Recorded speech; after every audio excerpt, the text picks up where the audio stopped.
Hello, everybody. Hello, Thomas. How are you? Hi, fine, Dato. How are you, Sandeep? Good, good. Yeah, Thomas is Yes, from Prof. Indonesia. You are working from home, huh? Yeah, we are working from home, Thomas. Okay, so we are almost now live, so I think we'll have to mute ourselves.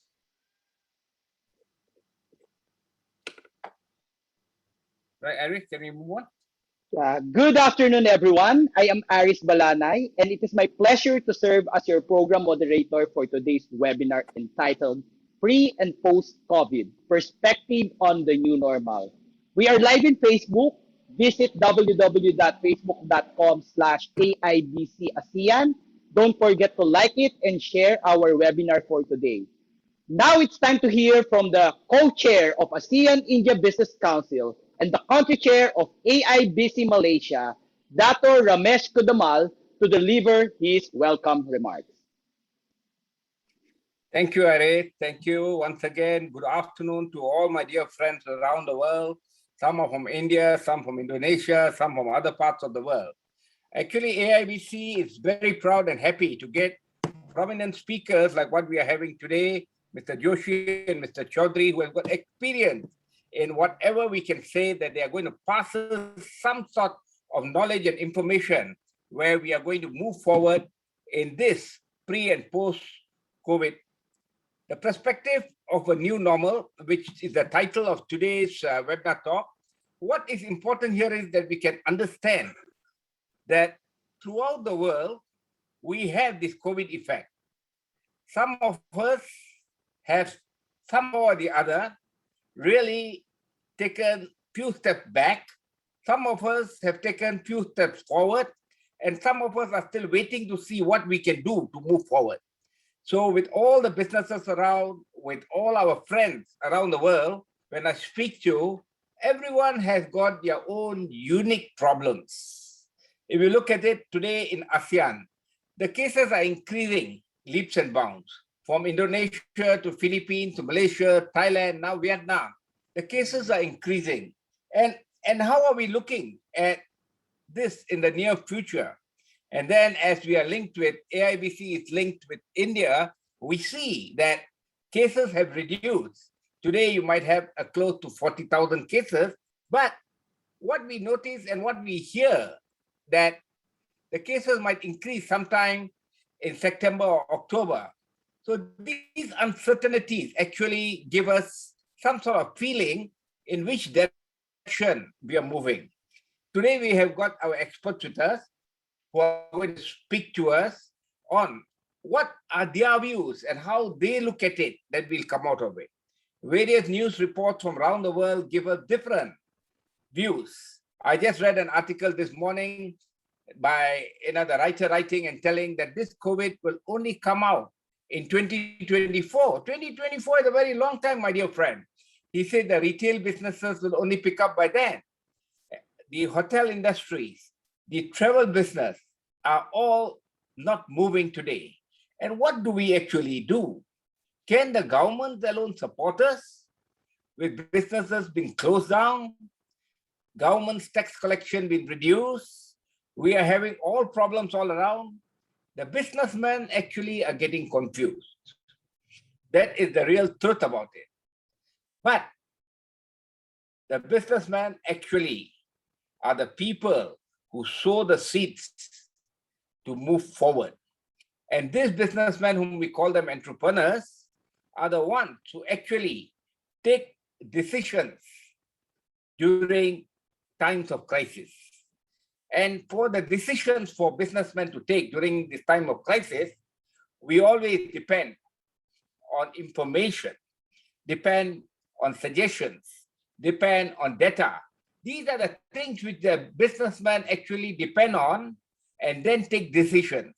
And today we have got our two experts with us who are going to focus and tell us that what are they really thinking about it in pre and post-COVID and how things will move on, which is very important to us. I would like to congratulate all my friends from India. Tomorrow, India will be celebrating its 75th year of independence. It's a great achievement. 75 years have passed. for India, and it's moving forward, and it's becoming the third or fourth largest economy in the world within a few years. My friend India, Mr. Chowdhurry, has got a lot of information. India, and my dear friend Joshi, who is from Thailand, on finance, he has got some expertise, and he will try to tell us what we can do and where we can move forward. In fact, I am very proud and happy that AIBC actually gets the right speakers to speak on topics. We record them, and then you pass on to our associates, our friends, our business circle, to tell them this is what is happening at the ground level. Just have a look at it. I hope you are going to enjoy today's talk. It's going to be quite interesting, because if we don't take the lead in doing this, you have to have someone to take it. So AIBC has decided that every alternate week, they are going to have some distinguished speakers speaking on various topics during this time. And next week, we are again having another talk, which are to my friends, I'll pass on the link, which is going to link with entrepreneurs. Because next week is actually Entrepreneurs Day on the 21st of August. So I think these are the things where the entrepreneurs need some guidance, some motivation, and some thoughts ahead that how they can actually move forward. I was just having a talk with my dear friend, Mr. Joshi. So we were talking of the past and the present. In the past, if something happened, we will get information might be after a week. But today, if something happened, we are instantly getting on our phone, on the website. So I think the situation 50 years ago was different. Today is different. When you are talking of the earlier wars, where a bomb blasted, we would not know. But today, instantly, if something happened, the bomb blasted somewhere, you get all the details. So many people are dead, this thing happened, that thing happened. So this actually gives us another challenge in our thoughts, that some fear is there when some negative news comes in for businesses. So how do we eliminate this fear? The positive news is that we can start motivating ourselves, we can have positive symptoms coming in, we can look into it. But millions of news which are surrounding us, do we not look at it? The question, do we not look at it? We look at it, be cautious what is happening and take action, or we just say whatever is happening won't happen to us, which is not possible in today's world. So my dear friends, today we get constructive information from our speakers on what they expect within the next year or two, and how are we going to move forward. With that, I think I would like to once again thank those speakers who are here today, Mr. Joshi and Mr. Chowdhurry. I think, thank you very much, sir, for being with us. And I'm very sure that your acquaintance with AIBC is going to be a long way off, and we are going to have more talk. And I'm very sure that all our members who are going to listen to you are going to link with you and going to ask you more questions. And I hope that you'll entertain them if they need any help.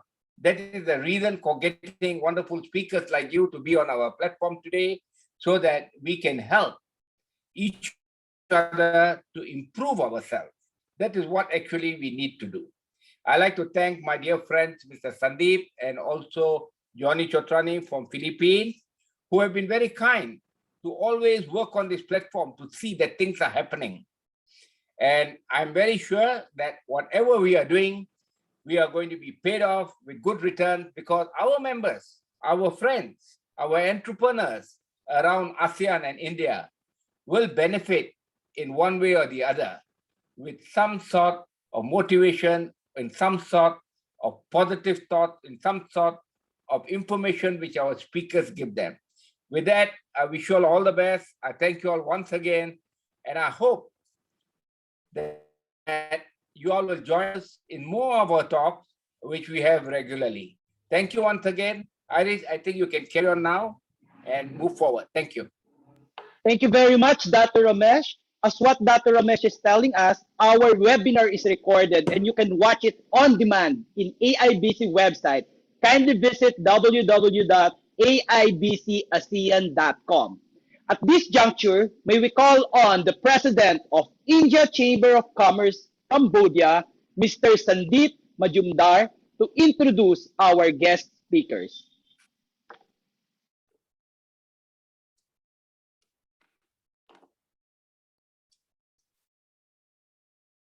Mr. Sandeep, kindly unmute your microphone. Thank you very much. Oh, yeah, yeah. Sorry, so sorry. Thanks, Aris. Yeah.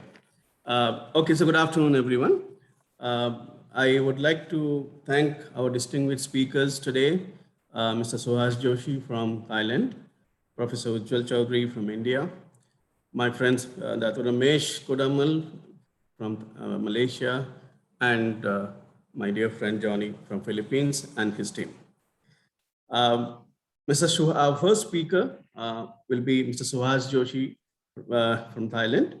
A brief introduction of Mr. Suhas Joshi. He has worked for 18 years in senior government positions in India before joining the IMF in 1999. He has worked from IMF for over 20 years, first as the advisor in Russia, then as a regional advisor for West Africa, then as a regional PMF advisor in PFTAC Fiji. After which he was regional PF advisor for South and Southeast Asia based in Cambodia, covering 12 countries. And that is how since then I happened to know him when he was based in Cambodia. In his last assignment, he worked as a regional PF advisor in the Caribbean and is now the regional Treasury advisor based in Bangkok. He has worked in diverse PMF areas in over 40 countries. He holds an MBA and an MSc in National Development of Project Planning from the UK. Welcome, Mr. Suhas Joshi again. Our second speaker today, Professor Ujjwal Chotrani from India, has put me in a bit of a trouble by sending me a 3-pager profile. I was wondering what to keep and what to delete. So you didn't ask for 50 words. I could say 50 words. So no, it is actually so impressive that I was feeling, how do I delete, few points from here? But anyway, I have tried my best to cover whatever best is possible. Please do excuse me if I have deleted few from the given profile. Professor Ujjwal Chotrani's past jobs has been a media advisor in Nippon Foundation as a goodwill ambassador to World Health Organization in Delhi and in Geneva. Thereafter, he was medical advisor, Textile Ministry, Government of India since 2003 and 4.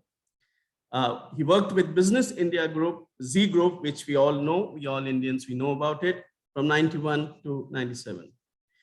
As far as his education qualifications, he's pursuing PhD doctoral thesis on medical convergence in Deen Dayal University.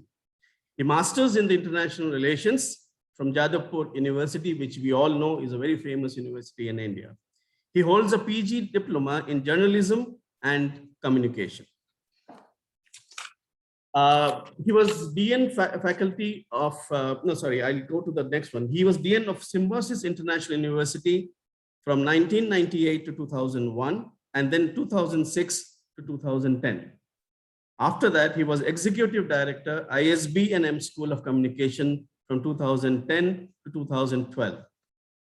Thereafter, he was Dean, Whistling Woods International School of Communication, Film City, Mumbai.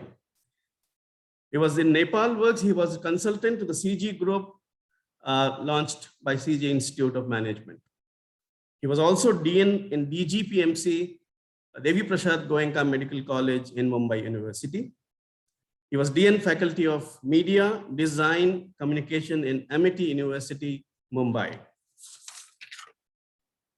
His current, if you see, he's a DN of School of Media, Pearl Academy, Delhi and Mumbai.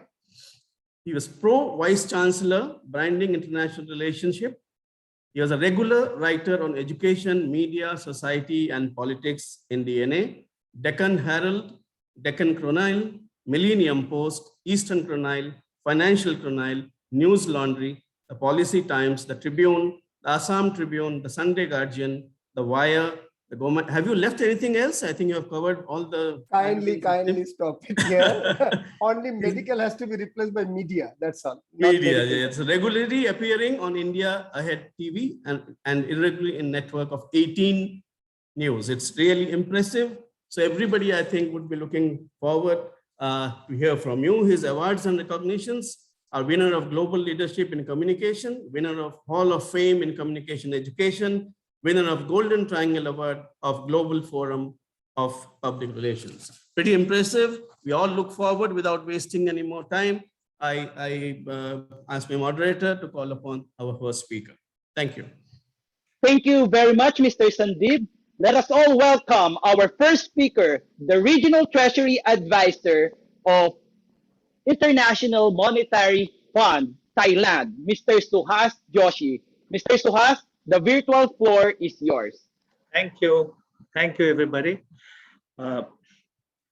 It's a very fraught topic that we are discussing today.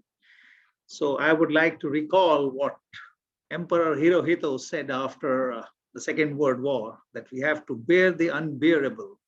So we are bearing the unbearable, not just in terms of the pandemic, but I would request you to bear the unbearable because I don't have a PowerPoint presentation too. And it seems these days, if you don't have a PowerPoint presentation, everybody is a little sort of worried about what you're going to say. So as we know, the pandemic across the world has brought many responses from many stakeholders, from the governments, from international financial institutions, from countries, from citizens. And when we look at the situation today, we need to look at our responses both in the short term, what is happening now, and in the long term too. So there has to be a perspective, short-term perspective, as well as a long-term perspective. So what I'll talk today about is about the situation that we are facing today. What are the projections that some of us are making of what is going to happen in the near future? What are the responses that these different players have? And a few other issues that few people have talked about so far. So we will look at all these today to understand the post-COVID perspective of the new normal and why it is likely to happen and why it's not likely to happen. Now, across the world, we have seen, and I'm specifically talking about some of the countries in this region, responses to COVID have ranged from proactive to no response at all in terms of how the governments have reacted to the situation. Some have taken advantage of the situation to extend the remit of the government even further, but I'll talk more about that later. If you look at the 2021 World Economic Forecasts, they have diverged further across countries since April 2021, because the impact of the many countries had become pretty complacent in 2020, thinking that they had overcome, or the early parts of 2021, thinking that they had sort of overcome the crisis, they had won the battle.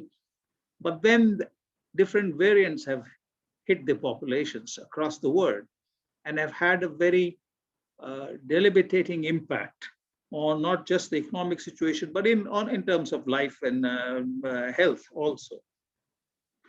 Now, today what we are seeing is a principal fault line along which global recovery will be split.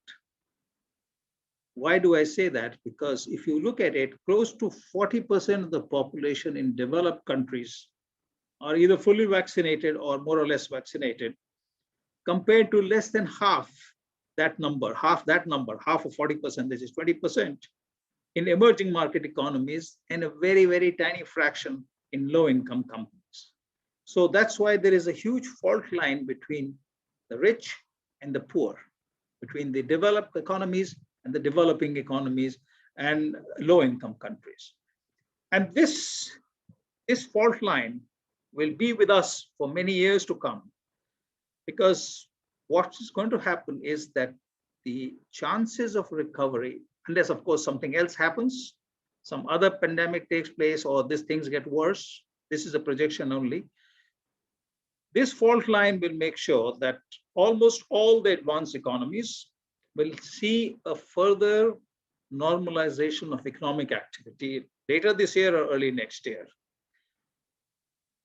But the developing countries and low-income companies will still be contending with the prospect of increasing infections and rising COVID death tolls. As we are seeing all this today in all the countries that we are sitting here today, you know the situation in your countries, and you see how these things are impacting you. I was in the US last month, and it was like as if the whole situation, COVID never existed. People were flying across the country, restaurants were open, nobody was wearing a mask. Whereas you come back, I came back here last month, earlier this month, and we have a lockdown. So the situation, the economic situation will obviously be impacted by this scenario. Sub-Saharan Africa, and very few people I find are talking about Sub-Saharan Africa, but Sub-Saharan Africa is the grip of a third wave. Part of Latin America continues to see high levels of deaths. And all of us in international institutions are concerned about the situation in parts of South and Southeast Asia, unfortunately. So recovery is not assured for anybody. It's a projection, as I said, about developed countries, but nothing is sure. As we have seen over the last 1 year, very little is known. Data is scarce or not available. Dato Ramesh talked about information and the speed at which we are getting information. The problem is that we get information at speed. We have WhatsApp, we have email, we have news coming in. But a lot of information that is coming in needs to be processed properly and needs to be analyzed properly to arrive at conclusions.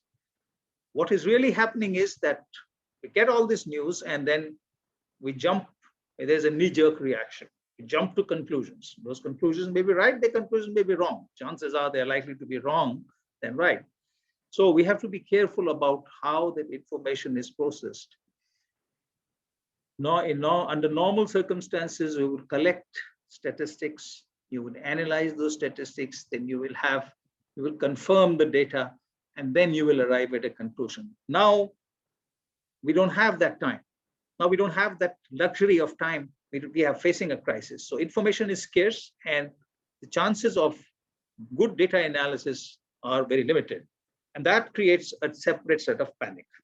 Now, currently, the estimates according to the World Economic Outlook is that the global economy will probably grow at 6% in 2021 and 4.9% in 2022. This is the global economy. This basically was the forecast made in April 2021 and hasn't changed much because, again, we're not sure of what the data is.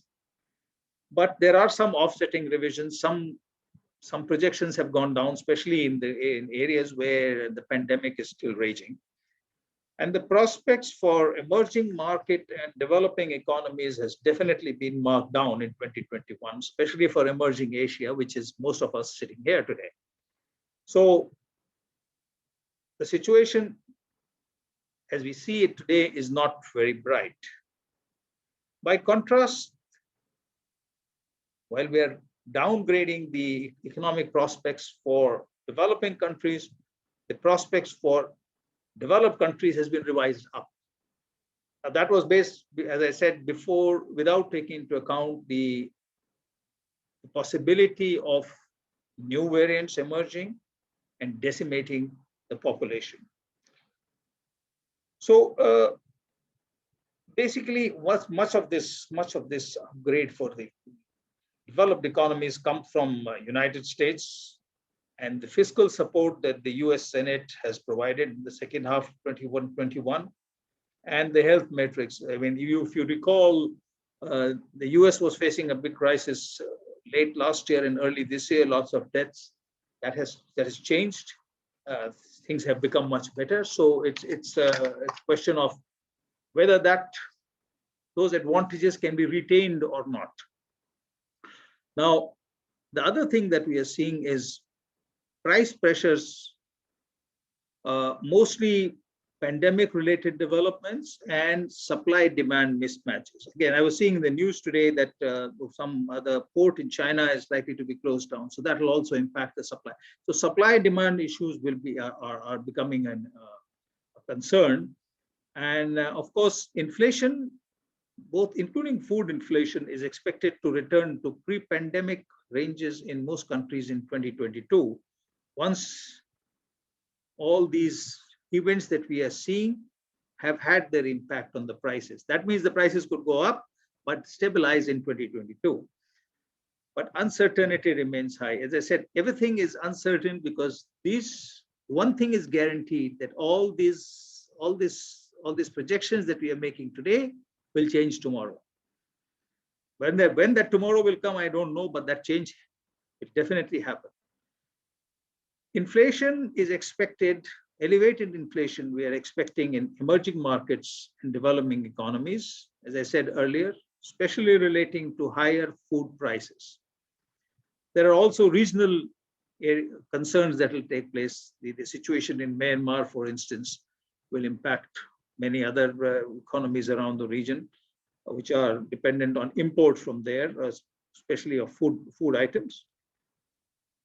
So communication, how is this going to be tackled? Now, that's the question. Now, central banks will have to make sure that there is a clear communication from them on monetary policy, so that inflation expectations are sort of shaped properly and safeguard against premature fiscal tightening. But transitory pressures will still be persistent. Now, around the global baseline, there are also downsides.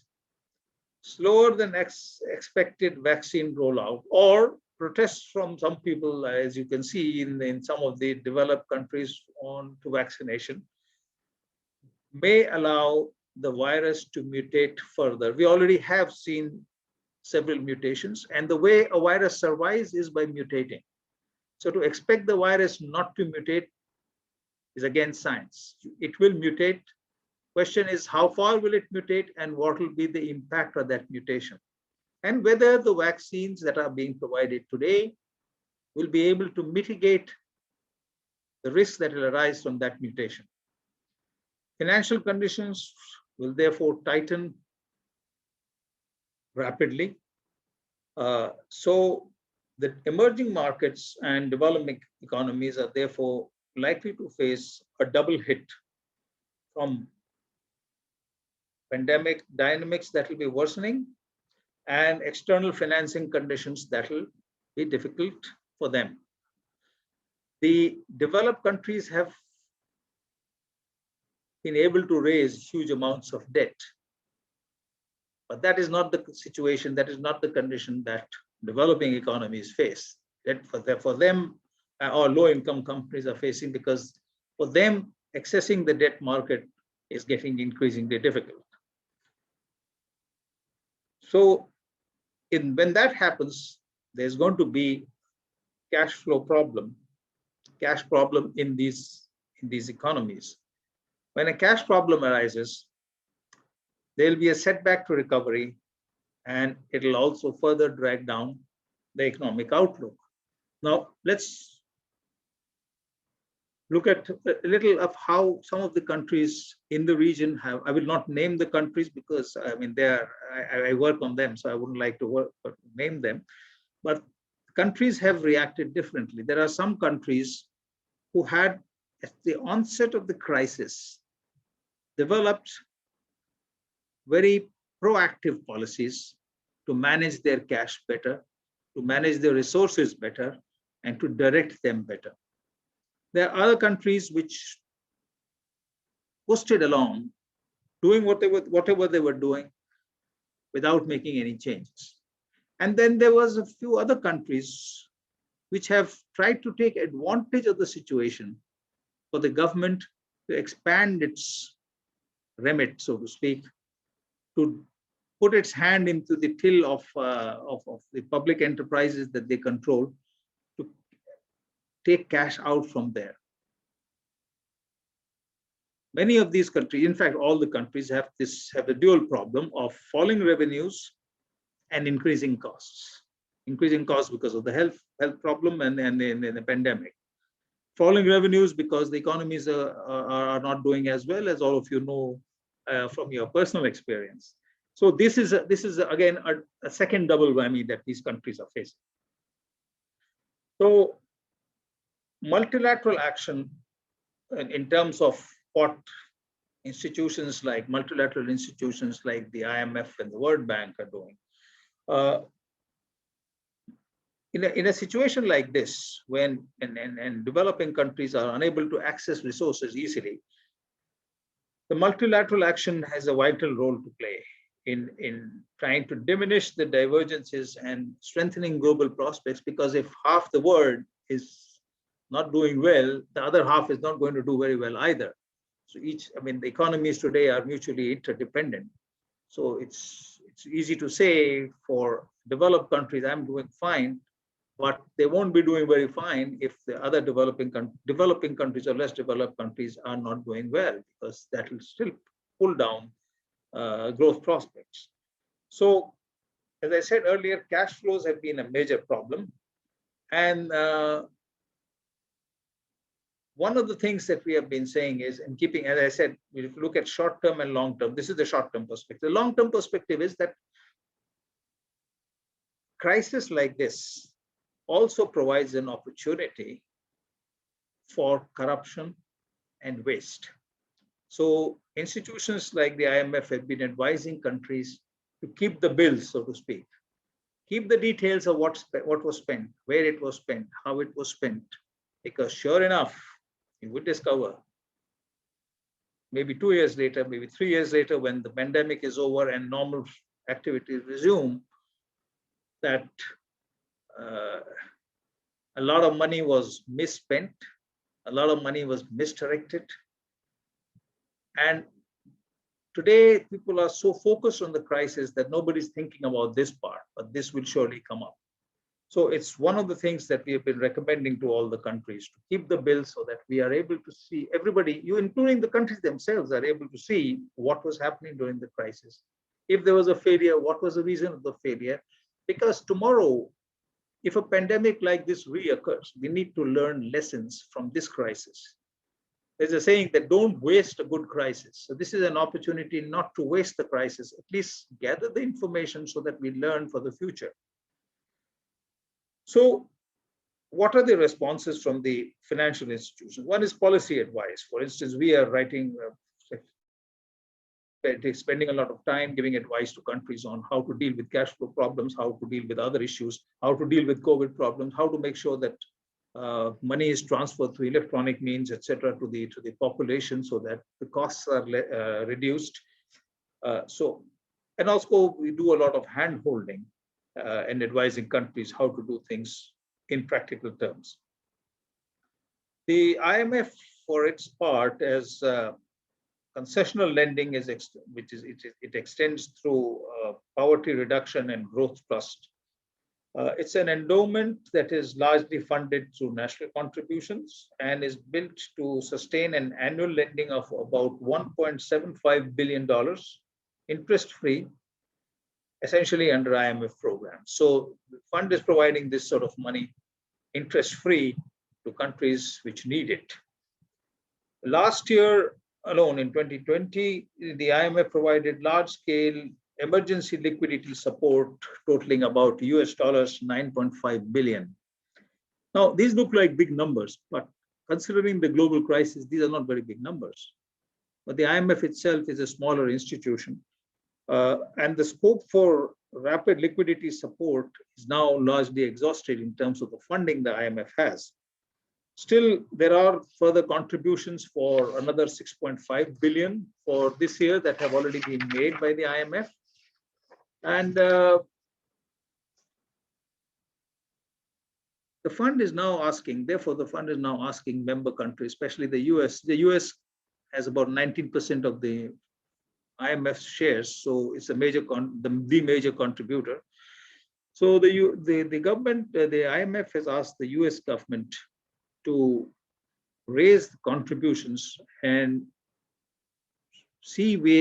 agree to ways to boost future low-income country access to programs and financing. So basically what the IMF is doing now is to seek $3 billion in funding for creditor grant contributions. But you can see the magnitude of the problem. One, the problem is much bigger than 3 billion, but the IMF is seeking 3 billion. And the US budget request, when the US made the budget request to Parliament, that was only $100 million. So $100 million compared to 3 billion that is being sought, compared to a few trillions that is probably required. This is the magnitude of the problem. This is the issue that we are facing today. How to find the resources for the developing world and the less developed countries to help them overcome the crisis that they face. The IMF also raised its special drawing rights allocation, and that was by $650 billion. That was already done. So a lot more resources have come in. But the problem is that we need a lot more resources. And one of the problems, as I said, the fault line. The fault line is there that the pandemic has created a clear divide between the rich and the poor. A clear divide between people who could afford to buy and stock vaccines compared to people or countries which could not do so, and are therefore likely to, they're therefore going to have a gap between what is required and what is necessary for us to be doing. So it's also, and therefore, one of the things that the IMF is doing is to create a resilience and sustainability trust to lend this 650 billion SDRs to countries alongside plans to combat the pandemic. But the IMF is a short-term lender. I mean, other institutions like the World Bank have to step up too. That was one part of what international institutions are doing. Now, the other part that is happening, and I said the long term, these are issues are going to come up in the long term now. One is the pandemic has amplified cyber insecurity across the world with heightened national security ramifications. The frequency of cyber attacks has increased significantly since the pandemic has taken place, particularly in the US and any countries where digitization is taking place. And as you can see, as you know, due to the pandemic, the digitization in most countries has actually increased, because now you're paying online, and you're paying through Paytm or whatever online payment systems you have. So while on one hand, digitization of payments has increased, on the other hand, similarly, cyber insecurity and cyber attacks have also increased. So as a result, it's no longer just data breaches. It is disrupting through geopolitically sensitive cyber attacks and ransomware. So that is a very worrying trend that is taking place these days. So countries like the US, which was talking about America first in Mr. Trump's time, are now replacing it by a multilateral approach for partnering with European and Asian democracies to address such threats from other countries, which are inflicting them, so to speak. So, and cryptocurrency platforms are also increasing, and they also provide an additional opportunity for ransomware. So these things are all, so it looks good on one side that everything is being digitized, digital payments are being made, people are using online payment systems, but the Other side of this coin is the threat both to cryptocurrency platforms, both to digital platforms from cyber attacks. So what is needed is technology regulation and law enforcement, which have not, unfortunately, kept pace with the sophistication of the cybercrime. So cybercrime fellows, of course, are smarter than the governments who have to react to this. And that's not happening at the moment. And also the governments are focused on dealing with this pandemic rather than the cybercrime at this point. But these are issues that will come up in the long term, in the medium term, in fact, not even in the long term. In fact, they are there in the short term, and they will be compounded in the medium term. So policy responses, therefore, should address how these cyber attacks will disrupt business models. And all of you could well be on the receiving end of something like this. So your business model, how the losses could be mutated, how would be prepared, how would the standards, monitoring standards would be there. All these require real-time reporting and information sharing, and those systems need to be developed quickly. So public backstops need to be there, and central bank digital currencies could provide an alternate means of transaction to filter out illicit activity. But again, this will take time. So these cybersecurity issues are a big concern at the moment to many of us. I also talked about how countries are expanding their remit. Now, what is happening is that certain central banks, for instance, are being pressurized by governments to do what the governments ask them to do to deal with this crisis. And the result of that is that central banks' independence is being compromised. Some of the central banks are worried about that. We can also see in our own personal lives how the government's remit has extended itself in the last 1.5 years. 3 years ago, if I had told you that the government will tell you to wear a mask and not go outside, you would have laughed and said, how can the government do that? Today, the governments are telling us to do that, and we are complying. They're telling us a lot of things to do, and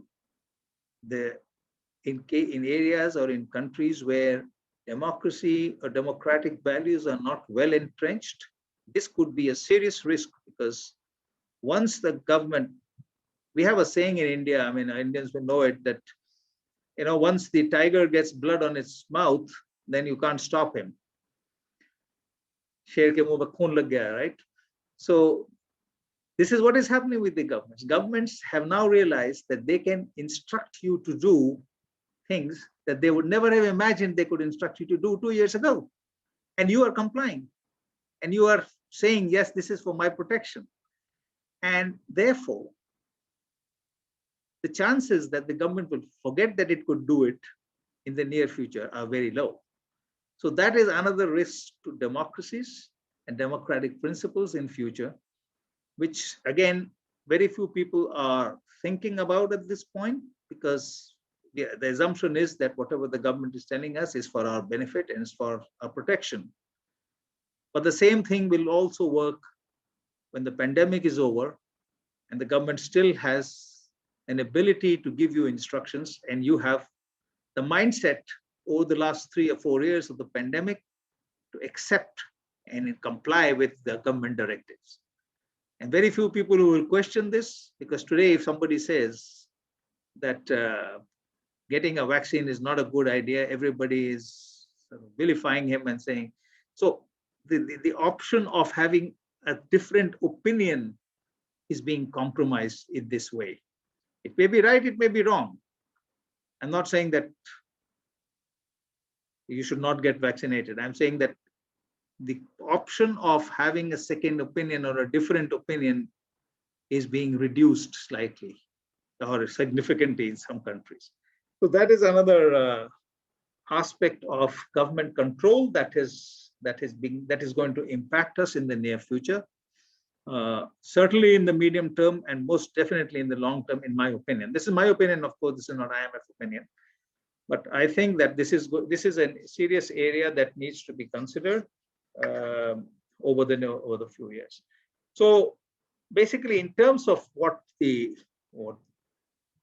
audience here would be looking for is good news. But what I'm saying is that the chances are that most important thing is to find for yourselves and ask your governments to sort of pressurize institutions, international institutions, and developed countries to provide greater assistance, which they can well afford. Because without that, if everybody is not vaccinated, everybody is in danger.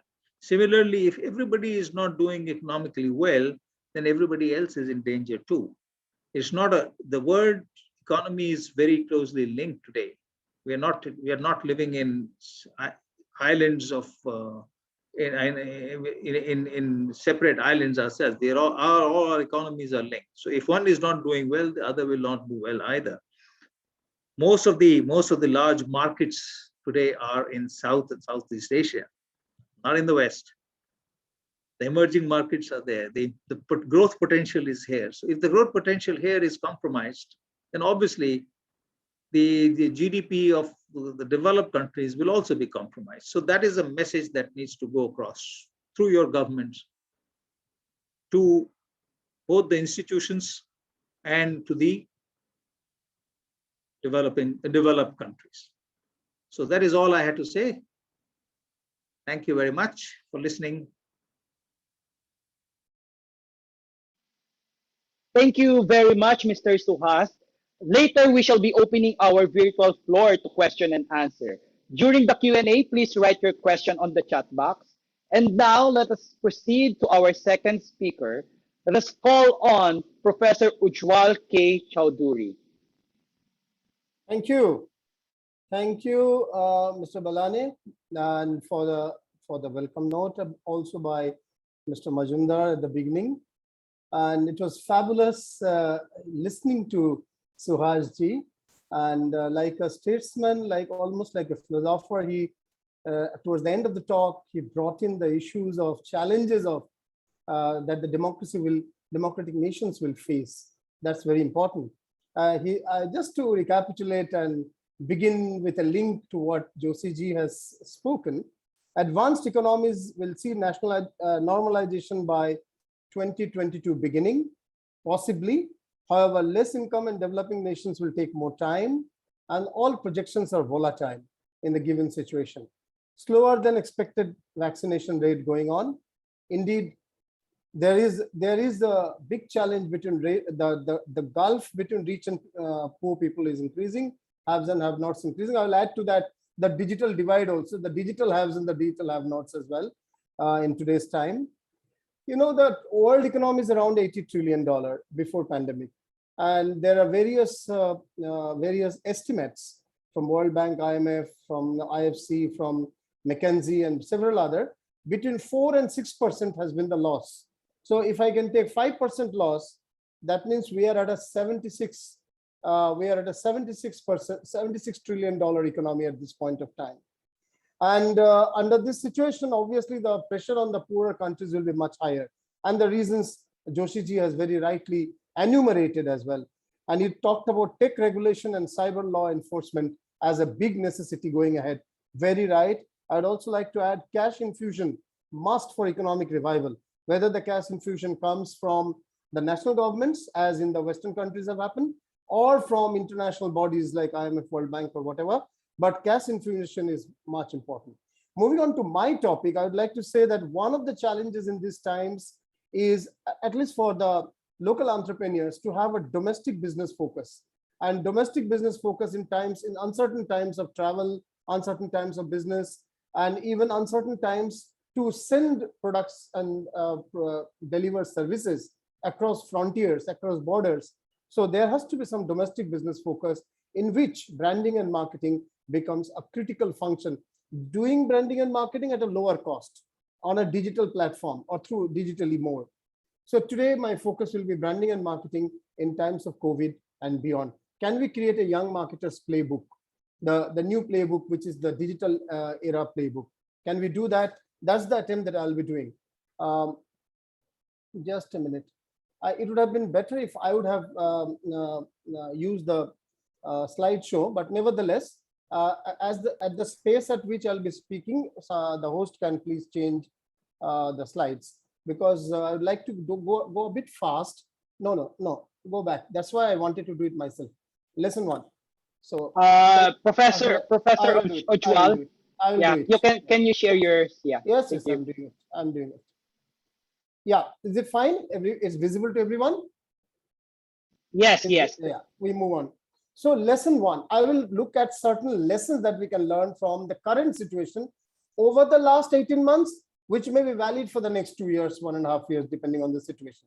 So COVID has a possibility of rebranding strategy. For sure, black swan moments can break or make a brand, organization, or person. We are facing a black swan moment, no doubt. Can we turn our disadvantage into an advantage? That's the only way to look at it.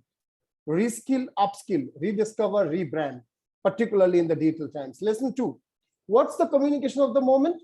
Most brands have focused on physical distancing as the first message. You can see the McDonald's 2 arches getting separated. You can see the Favicol's 2 elephants, which were together, have been separated. For tomorrow's strong bond, let's maintain a distance now. That's written in Hindi. Kal ke majboot jod ke liye, aaj thodi duri maintain corona.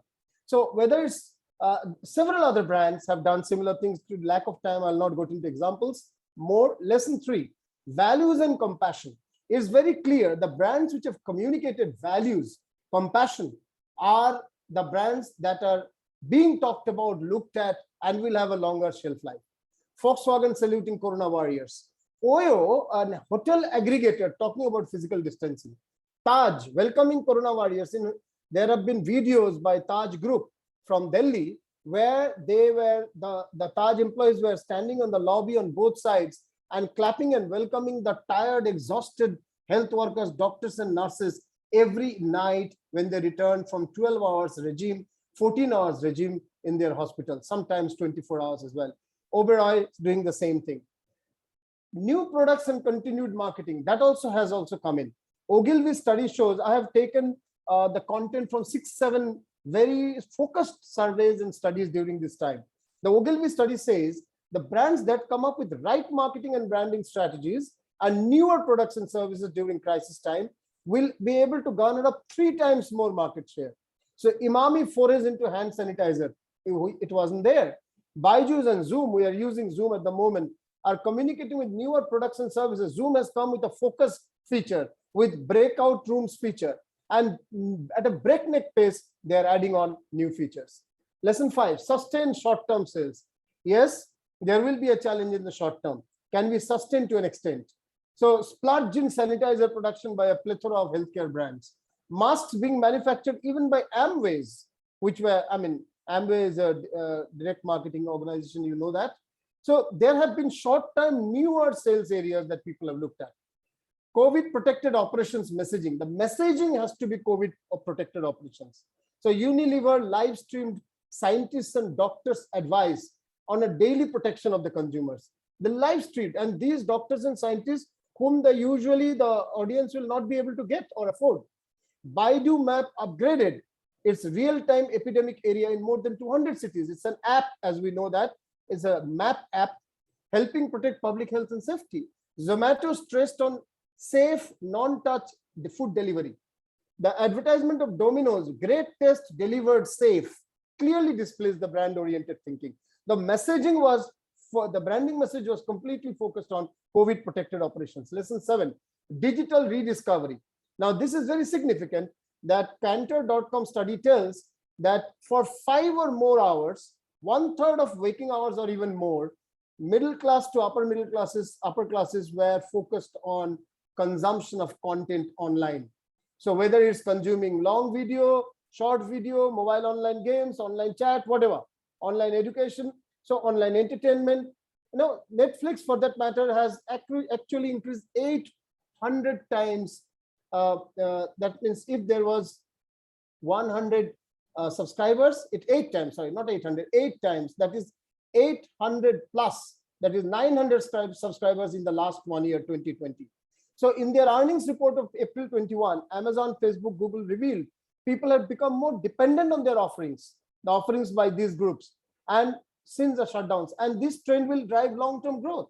So going global, going digital, updating brands' digital portfolio and assets, this became the sine qua non of survival of brands today, digital rediscovery.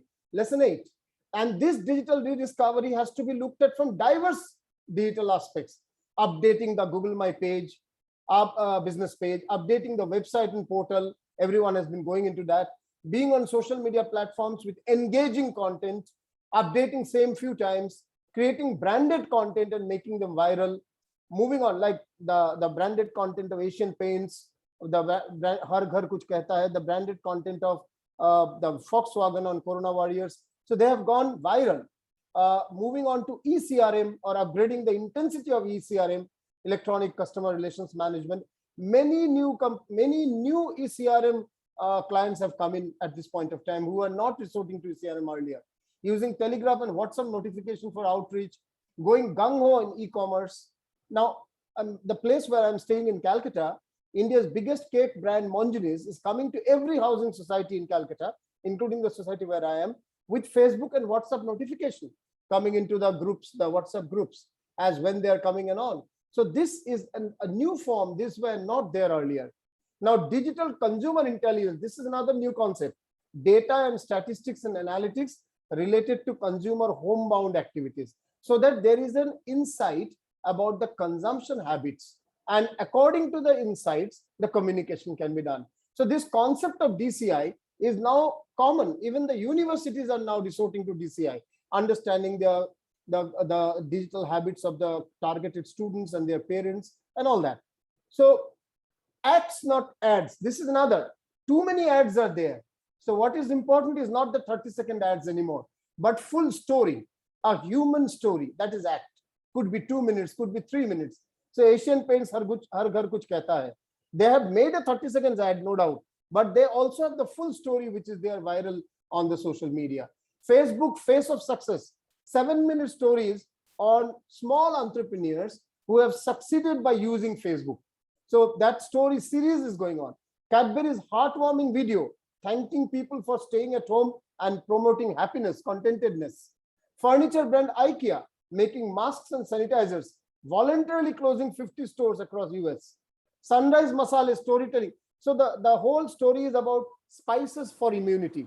What does haldi do? What does adrak do? What does some other things does? And finally, they say all of these masala and their combinations are available at Sunrise Masala. The brand comes in 15 seconds, but the 3 minutes is the story of immunity and spices. Marriott, Masters of Marriott, distance yet together. Now these are examples where stories have been told and people were consuming a lot of content on the internet, and they were therefore following the stories. Influencers in social media marketing, key opinion shaper, Buzoka, this is a online research organization. They have come that Instagram became the most preferred platform for influencer marketing in 2020. So people were actually following their influencer whom they follow, and they were following what those influencers are telling about brands. So Instagram became one, then YouTube became the second most preference. The report is Bazooka's Influencer Marketing Outlook report. 72% of the marketers believed that influencer marketing is the fastest growing online customer acquisition method. Because you bring in an influencer, he has 2 million people following him or her, and a celebrity, and that 2 million you reach instantaneously. You may not be sure whether the newspaper will reach the 2 million or not. Newspapers, in fact, in many countries stopped producing for some time. And even now, when they've opened up, the numbers are not, circulation is not at the same numbers as it was pre-COVID. And even television, yes, television has a great impact, no doubt, at this point of time, because people had restricted movements and watching television. But still, it's expensive to that extent, and no new content was coming. For some time, they were only, reusing the past content. Even Ramayana came back in Indian television, Mahabharata came back in Indian television. once again during the lockdown in 2020. Even when new content is coming up now, it is much mellowed down content because of restrictions imposed on the number of people who can come together for shooting. So therefore, the Instagram, the Facebook, the YouTube, the Facebook became a strong, this thing. There's some examples. Netflix has 8 times more subscribers, as I said. Some examples have been given, like EP Media, digital influencer marketing agency, had 7 times growth last year. So influencers became a typical or key point in social media marketing. Communication for diverse audiences. It also has to be understood. A brand cannot be communicating only for one aspect or one section of the audience. Diverse. So Amazon Pay, which came late in the online payment market, they came out with a lovely 3 minutes film. Pay respect. I have these films, all of these, but due to lack of time, will not get into that. So Amazon Pay, you can just Google, and pay respect campaign is there to drive message of paying respect to the corona warriors. And in the process, soft messaging that use Amazon Pay too. So engaging various audiences and stakeholders, diverse communication, internal and external, individual and institutional. This sort of diverse communication was another branding aspect. Yes, CSR has been major, but I salute the 2 gentlemen who are noted and the lady who are noted here. Bill Gates Foundation committed additional 150 million funding for well-being for COVID. Ajim Premji, founder of Wipro, is the largest private contributor to funds to fight the pandemic in India. Ajim Premji and his organization may not be the #1 industrialist or business organization of India, but they have contributed the largest amount, and that's something to be saluted. Lesson 14, internal communication, internal branding became very important. It's not just external, not just your customers, but your people inside the organization. Borosil taking charge of entire school education of children of staffers dying of COVID complications. Tata Group to continue the salary of families of employees who die due to COVID till they would have otherwise retired. The entire salary they are continuing. Larsen and Toubro supporting education of children of such staffers dying due to COVID till PG education of 25 years, whichever is earlier, and giving a suitable job to the spouse of the colleagues who have passed away. So this is one form of reaching out to internal audiences. Reinventing communication in direct physical business. As you know, businesses of restaurant or hotels, this is a direct physical business. So Domino's and McDonald's introduced contactless delivery systems. Restaurant brands International, this is a parent company of several brands, offered bonuses to employees who work despite the outbreak.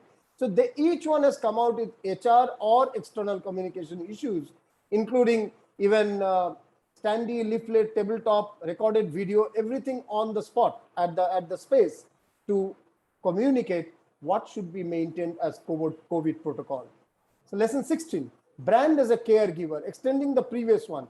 Alibaba announced 20 measures to help businesses and merchants in China, many types. ByteDance, which actually owns TikTok, offered all enterprises access to its Feishu remote collaboration platform, like Zoom, Feishu, and it was free of charge for a particular period of time. Deliveroo announced 20% discount in commission fees to the restaurants because restaurants were actually bleeding at that point of time. KFC, even now they are bleeding in most countries. KFC introduced special safety measures for in-store dining or takeout and delivery services. So Ogilvy study showed that brand aligned value to people or community is a compulsory aspect of branding in times of crisis. Lesson 17, aggression versus compassion. So there are diverse tactics.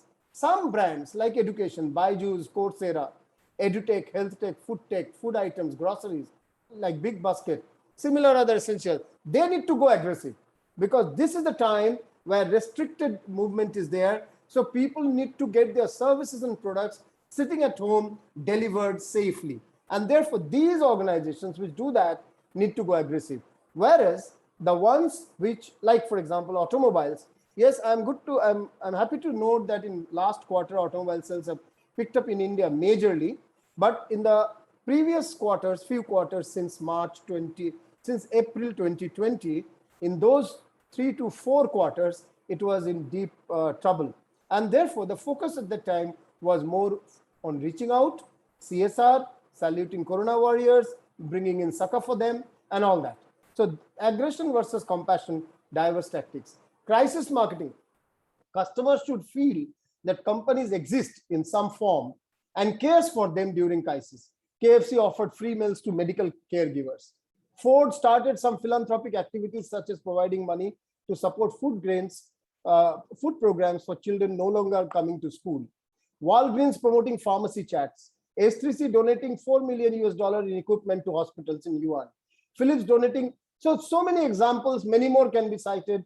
Crisis marketing, and these became stories, the business stories. There were no good business stories at the time.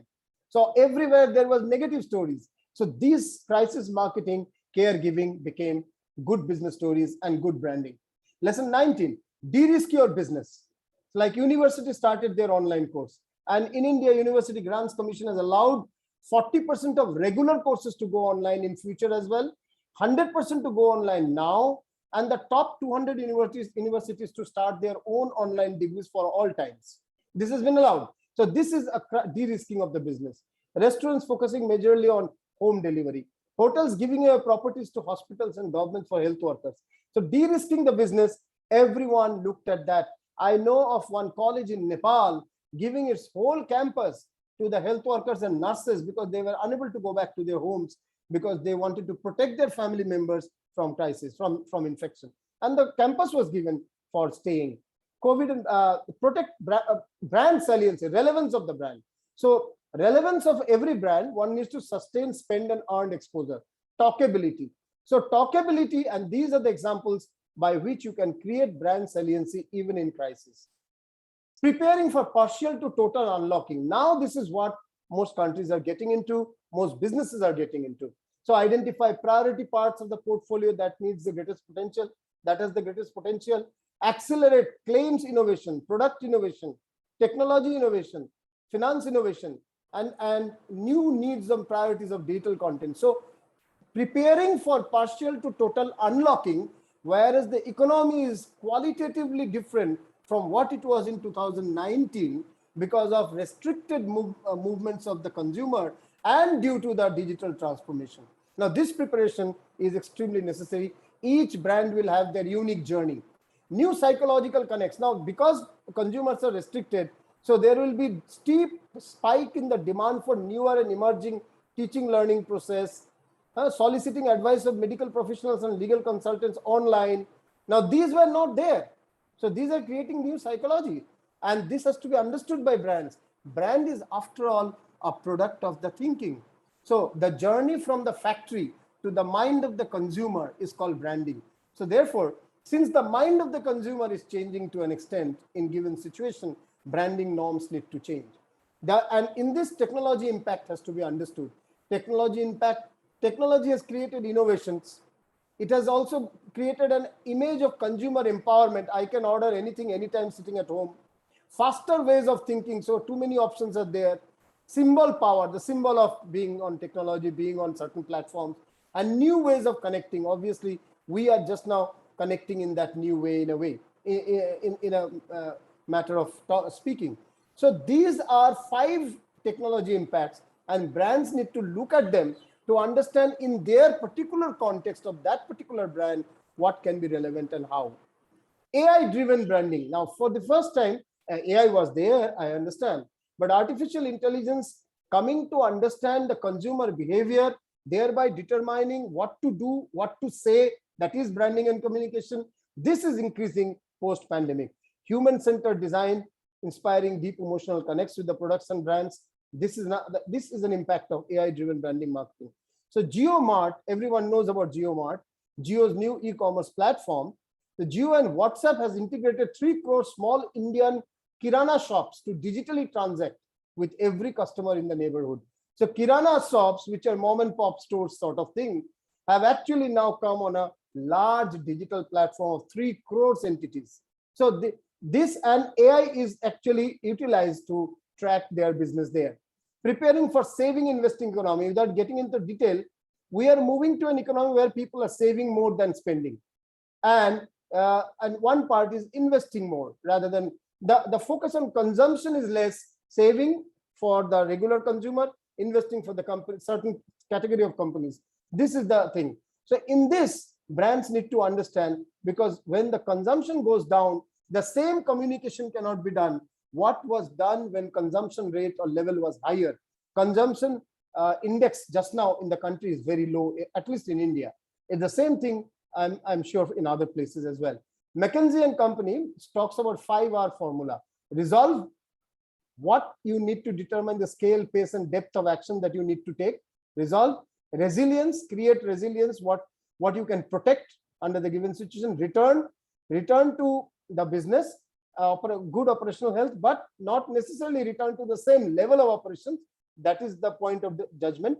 Reimagination, which sections of the business need to be focused more, or which sections to be discarded. Reimagination. And reform. Reform management practices within the organization, reform policies of the government. That is why I just said University Grants Commission, that is a part of the Indian government policy making on education, totally revamped now university education policy wise. Universities are yet to follow up fully. So there needs to be similar policies with respect to health and many other sectors of the society. Ogilvy studies actions for now and the future for branding. Don't wait for recovery. Adapt to changes and focus on investment. Review product or SKU portfolio, because consumer behavior is changing. Disruption also allows opportunity. Think outside your physical brand experience. Can you create a virtual brand experience? Can someone visit automobile showroom sitting at home and understand the vehicle much better, quite reasonably well? Obviously, it will not be exactly equal to what you would have understood physically touching the vehicle or driving it. But can 75% experience, like in our universities, we do virtual studios, virtual labs to give that experience, at least 75% experience. E-commerce acceleration, the new product mix, channels, data systems, identify new growth opportunities. Use the slowdown to innovate. Now slowdown is there. So one can focus on research and innovation now, and more so because the consumer focused situation is changing at this point of time. Maximize the value and power of existing customers. Have a long-term brand and portfolio plan centered around the new consumer behavior. Redesign or optimize your go-to-market plan. The go-to-market plan post-pandemic. Obviously, the post-pandemic is not one single day. It will be gradual unlocking. So how do you consider the product needs, geography, sales channels, customer segments focus, all that? Be ready for the after. Agility is must. Tips and tricks of social media marketing. This also comes from an expert, an agency on social media, EP Media. B2B brand, select LinkedIn. Consumer brand, Instagram is the best. Once on the platform, create regular, authentic content to build audience trust. One must ensure that purchase or conversion flow is smooth. So Flipkart, when you go on Flipkart, it actually guides you. It asks you, what do you want to see? Suppose you say garments and garments for women, and that to Western dress or something you say. It will guide you so smoothly. It's a very user-friendly app or site. So you need to have such online or digital properties to guide your customers. Brands should reproduce the user journey themselves and optimize it, like Facebook is doing well.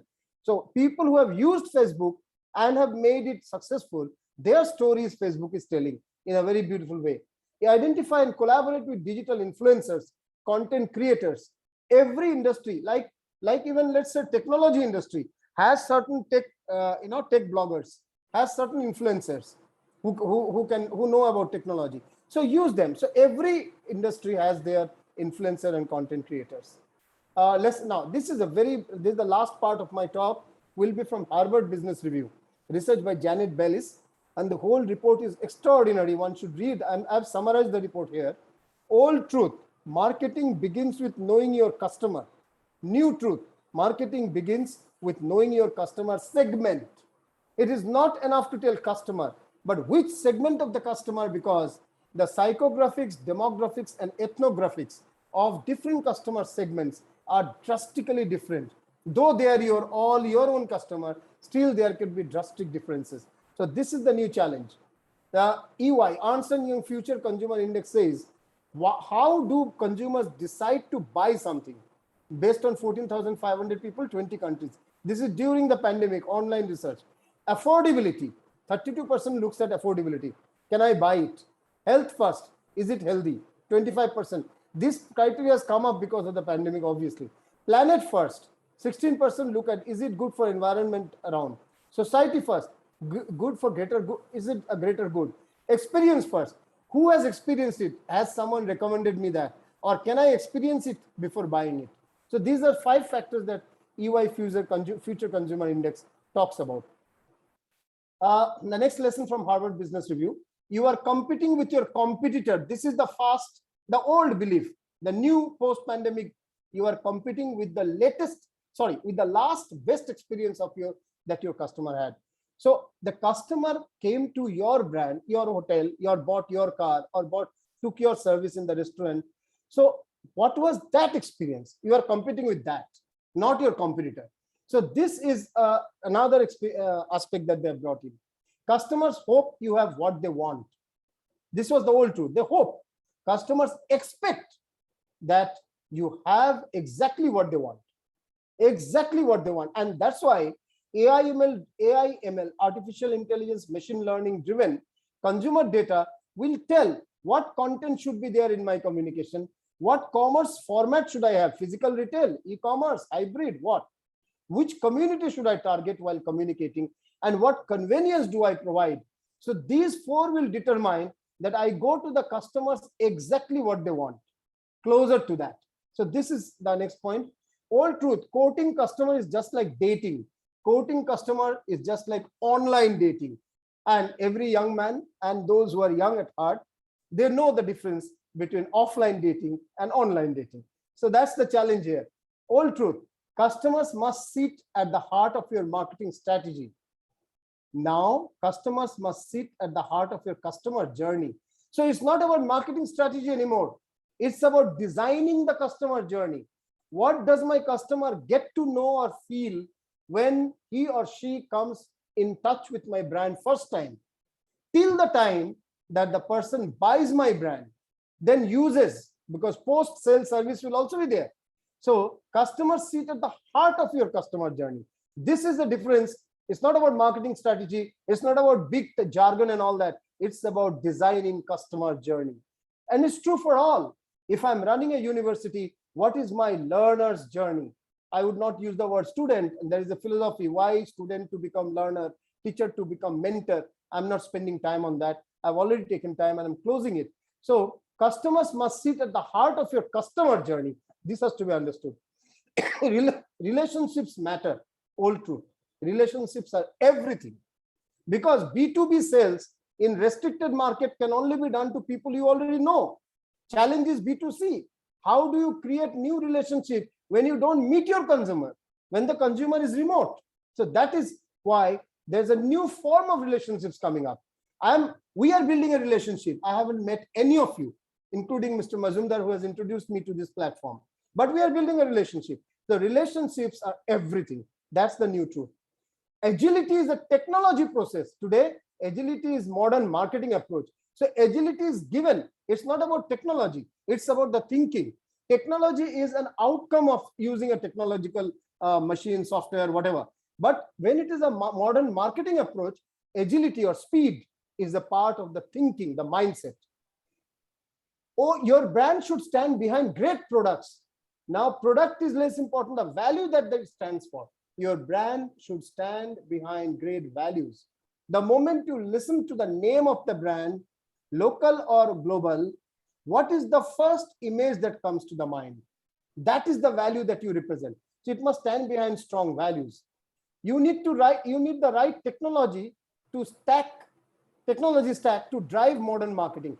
No, technology is just one part. You need the right balance of factors, including the technology in modern marketing success. Mindset is the most important. Marketing is important for growth. Marketing is at the center of growth agenda for the full C-suite. Yes, product development is important, but marketing tells what do the people want, and the product development happens accordingly. Finance is important, no doubt, but the marketing, obviously, you can go to market as per the finance you have. But marketing strategy, and I'm not talking only sales, marketing strategy as a whole is at the center of the growth of the organization. My overarching thought, marketing is both art and science. So there is not just, it's a science because AI, ML and numbers and big analytics go in. Art because psychology, human behavior, the blend of the right and the left side of the brain, the color, the creative, these also go in creating marketing or branding. Art and science both. Go physical plus digital. Physical plus digital, that is blended, hybrid in operations, communications, and thinking. Go compassionate. Internal audience, your own people, or external audience.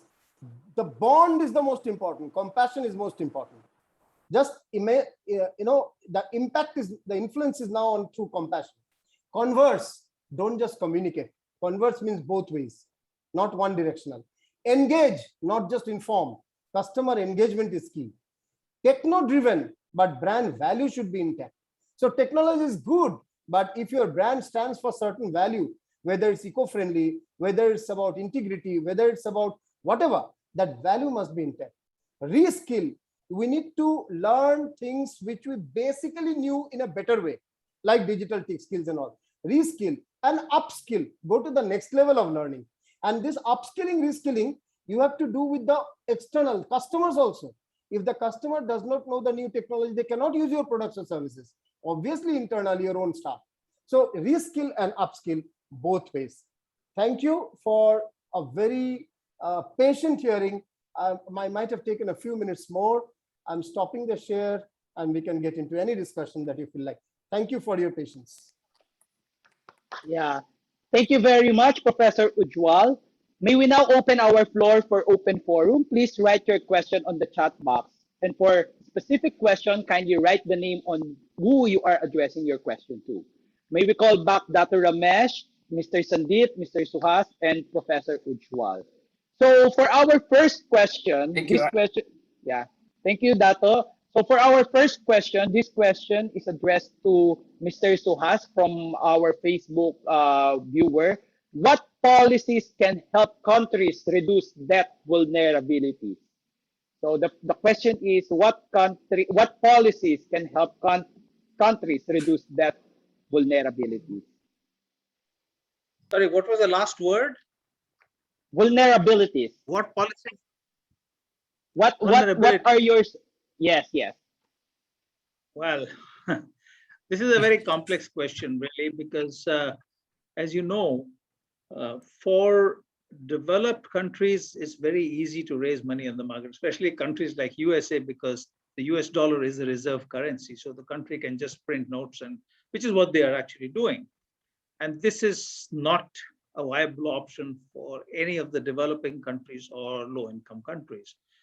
So currently, the way things are, during the crisis, there is very little they can do except A, cut down unnecessary expenditures to sort of reduce the expenditures so that money can be utilized better.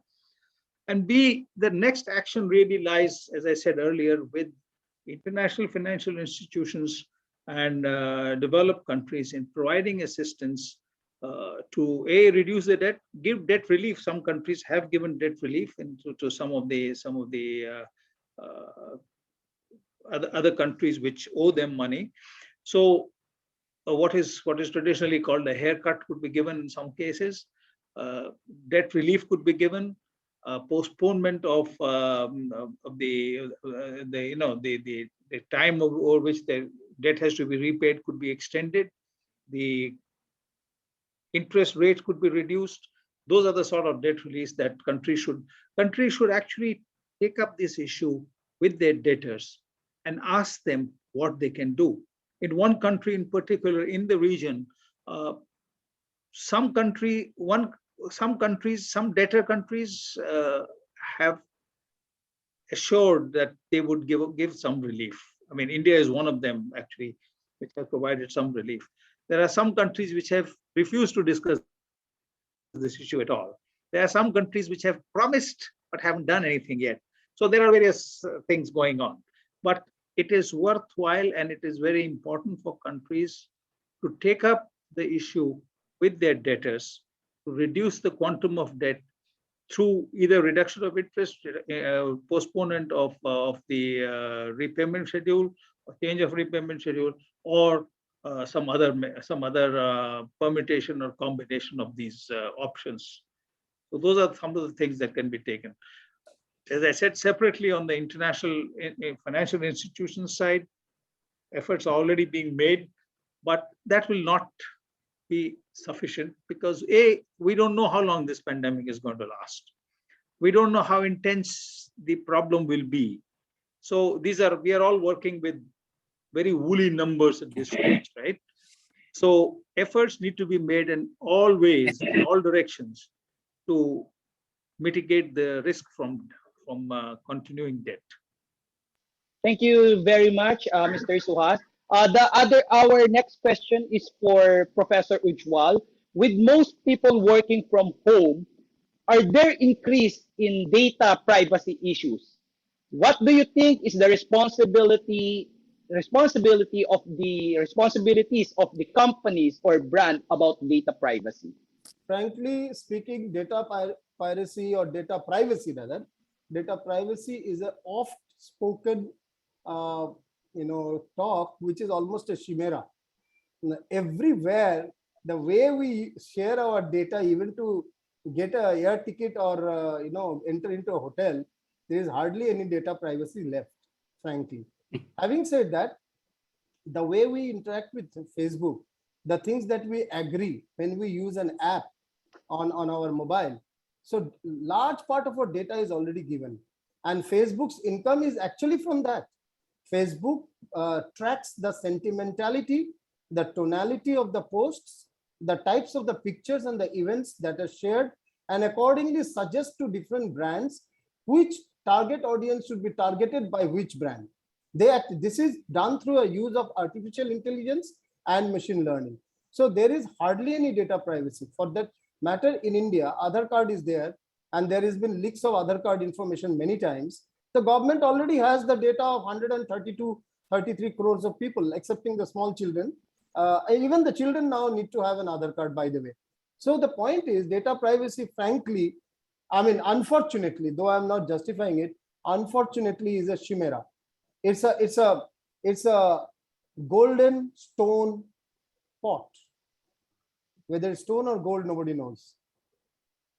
If I may add there. Go ahead, Mr. Suhas. Yeah.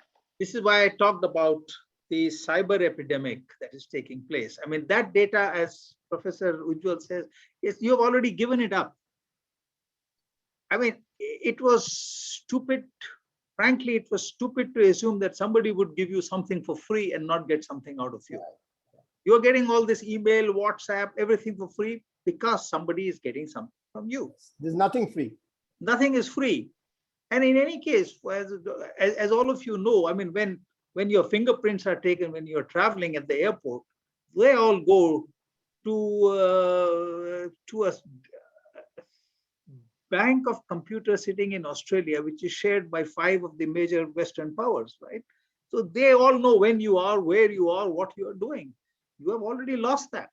The question is how, so the governments have that data. Facebook has that data. Now the question is, that's why I talk about cyber epidemic, because somebody malicious intent steal that data. These people are there to make money out of you, right? But somebody else may try to take your money from you using that data. And that is where the problem lies. How do you protect that data that is already sitting there?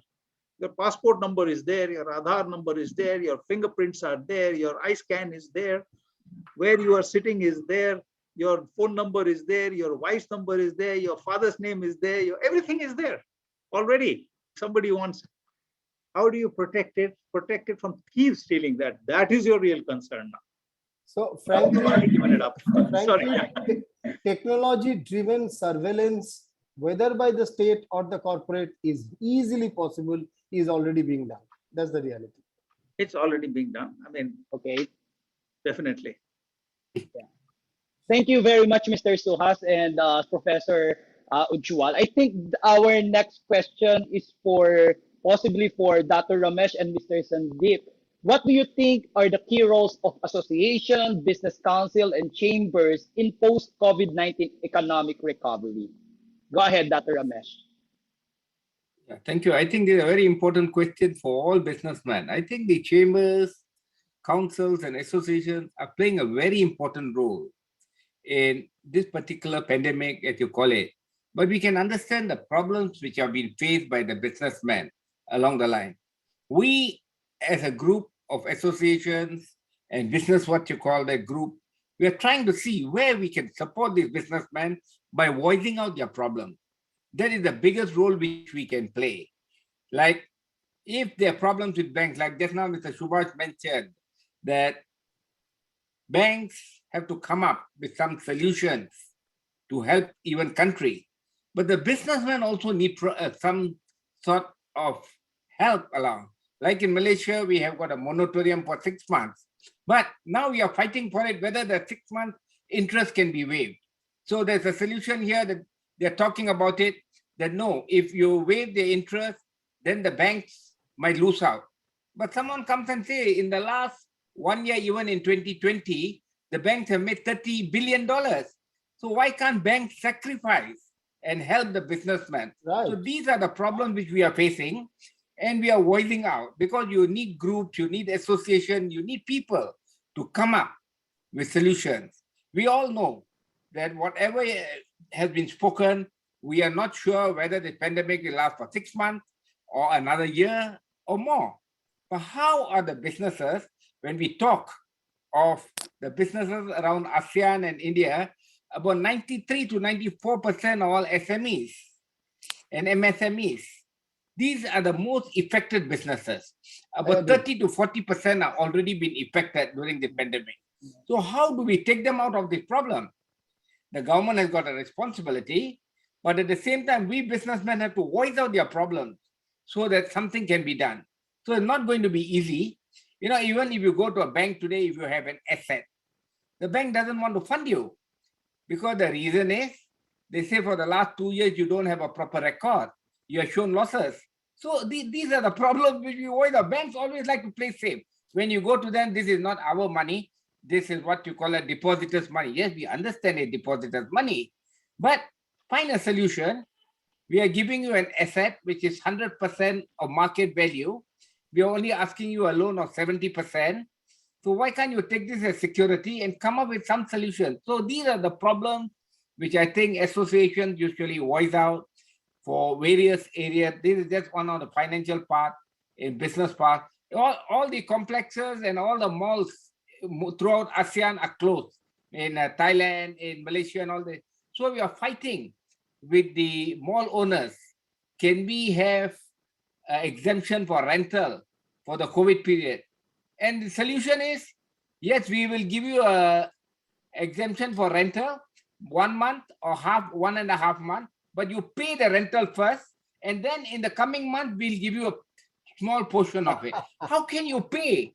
So I tell you, it's a very big task for the associations who are voicing out. We have to sit on the table, talk to them. If they don't listen, you have to go to the ministry. Ministry doesn't talk, you go to the finance minister. You doesn't go, then you voice out in public. So associations are playing a very important role. And I hope that all the associations are working together to help businessmen. Some good things will come out of it. And before I just finish this, I would like to thank the 2 speakers who have spoken today. In fact, both of them have given us so much of information. And I hope that we can have more talks with more groups, because this is not only understanding, it is also passing the message across. Thank you very much, Ujjwal, Professor, and Suhas Joshi. I thank you once again. I also passed the message. I am telling sincerely from my heart, because this is what we need. We need good speakers to come. I took down 41 pages of explanation on what you call that, this, which you have explained. It's very meaningful. You know, if someone can really understand it and follow something of it, I think they can benefit. So thank you once again. Dato, I'd like to add, continuing your argument, MSME, micro, small, medium enterprise, is the future for economic revival post-pandemic. It is not multinationals, it is not large corporates. It is the 5-member, 7-member small companies. 10-member small companies, 150, 40. Now they need support. In many ways, they need support. And micro and small enterprises will create localized businesses where the losses will be minimized and the physical distancing maintaining may be still somewhat possible. And you don't have to invest a lot for going out. And digital blending is another aspect. Now, I am from education, so whether it is university or school, there is a huge opportunity coming up, and I must tell all the friends of ASEAN who are present here, blended school, half from school, from the school and half from home, blended university, partially from the campus and partially from home. There's a new concept of blended education coming up. We need to create, and most teachers, most managements of educational institutions completely ignorant about it.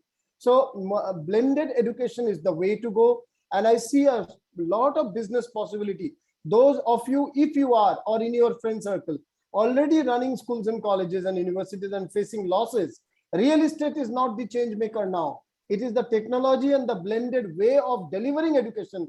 That's the change maker going ahead. This I just wanted to tell. And as far as the content, Dato sir, this whole presentation is shared with my good friend Sandeep Majumdar, and anyone from the team can have a copy of it if that helps in any way. Thank you. Dato, if I may add. Thank you, Mr. Professor. Sandeep, do you want to? Yeah, go ahead, Dato. Yeah, Thank you, Professor. In fact, I had personally voiced out to the Honorable Prime Minister Narendra Modi ji on the MSMEs in India, because most of the chambers, only people of means can become members of chambers, and only right information has been passed to that selective group. What is more important today is we have to focus and let the MSMEs grow to a different level, because when they come out of the cocoon, they will come up with different ideas, and these are the ideas which are going to be useful to us in the future, like what you said. I fully agree with you. I think we must form a strategy here that how this can be implemented. Let's come out from the old school of thought, becoming a member of the chamber, paying contribution, paying fees, or whatever it is. We want everyone along the line to get the benefit of the system. So this is our wish, and we hope we can do it. Yeah. Okay, Mr. Sandeep, can you share your in fact, thoughts? whoever has asked this question, that's the last one, it's a very valid question. All the questions asked before also were very important. But this is particularly, as all the speakers said, that SME sector gives 95 to 97% of the job of the industry. Now, as we speak, in all our webinars, I can talk about Cambodia and the neighboring countries and India. Even in this, as I speak, the SME sector groups are viewing this. Our FastMac group is there. Our Cambodian women entrepreneur people are there. The Youth Entrepreneur Association is viewing this. We have the association from IDEA from India, which has all young entrepreneurs. Now, this SME sector, which we are talking about, in fact, 10 days back, we had our event. 3 days back, we understood that this SME link between India and ASEAN is important.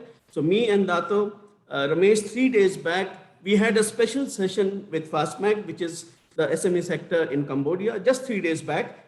And the person who was there on the call is viewing this event now as we speak, Oknya Sabdara. So we all understand that this importance of SME is such a great height, and we need to do something now. Me and Dato and the associations involved at our level, whatever best is possible, we will do. We are trying to do, we are forming up. The first meeting post-webinar has happened 3 days back. We are trying to see how we can link India, ASEAN, SME sectors together to cooperate and to share their strengths with each other, help each other. And we will keep updating our viewers, and I will have follow-up meeting with Dato and my associations, SME associations and others here in Cambodia to address this issue in a proper way. Thank you. And I also again thank Professor Ujjwal and Mr. Suhas Joshi for getting my, I think it was a very small time, little time here they have agreed. And as Professor Ujjwal said, that although we haven't physically met, but he was so kind. Okay, Mr. Suhas, I know for years, 10, 15 years, so it was easier for me to call, but he has been so kind enough. I had a diplomatic friend who knew him, and I saw his profile. And as Dato was saying, that these kind of good speakers we need, so that it is educational for our viewers, and there is something to take home once we hear them. And this is, in fact, I had a little bit of, this is an internal thing, but I had a little bit of an argument with my dear friend, Dato Ramesh, where I said, let's not have 3 or 4 speakers. When you have very strong speakers on there, they need the time to give their presentation in a way that it covers. Otherwise, it's difficult. Now, I even could not complete his profile. It is so huge, and he has been bothering me from the beginning, because when I was asking him what is the topic that you would like to speak, he gave me 10 topics. Now each topic, Dato Ramesh, I shared with you. Now the problem for me, each of them is so good. Which one do I leave, and which one do I say yes? Sandeep, I think I'll solve that problem. Next year, ASEAN-India relationship is 30 years. Yeah, we will take both of them. We will give every speaker the time he needs, might be an hour for 30 days. So we conclude 30 years in 30 days to have the best speakers from ASEAN and India on the platform. I welcome both of you, Professor and Suhas. Thank you very much. I think this is not going to be the first time. This is going to be the start of it, so that we can have more talks. Thank you. Yeah. Dato and Sandeep ji, I just have to add one thing. Very good. Thank you. I hurried it. I suppose some of the points were too fast spoken, but the content is anyway shared. My only appeal, there are too many. There is a tsunami of webinars and programs and discussions. Can we lead to some sort of action?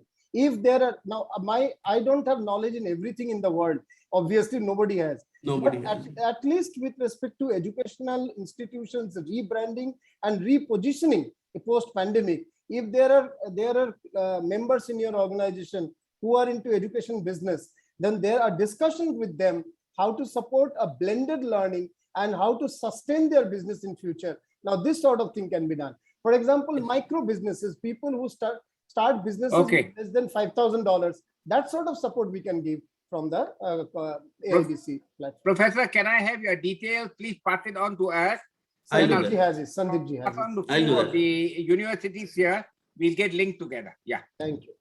That is concrete outcome. That's the point. Absolutely. Absolutely. Yeah, sure. Ujjwal ji, if I may add one thing, you could have given one more example. I think you have, Lysol has a perfect solution for COVID. I saw an ad with this Aki, that the actor, saying Lysol kills 99.9% of all germs, including COVID-19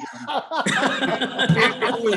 Bathe in Lysol and gargle with Lysol, and COVID is over. Okay, good. Thank you.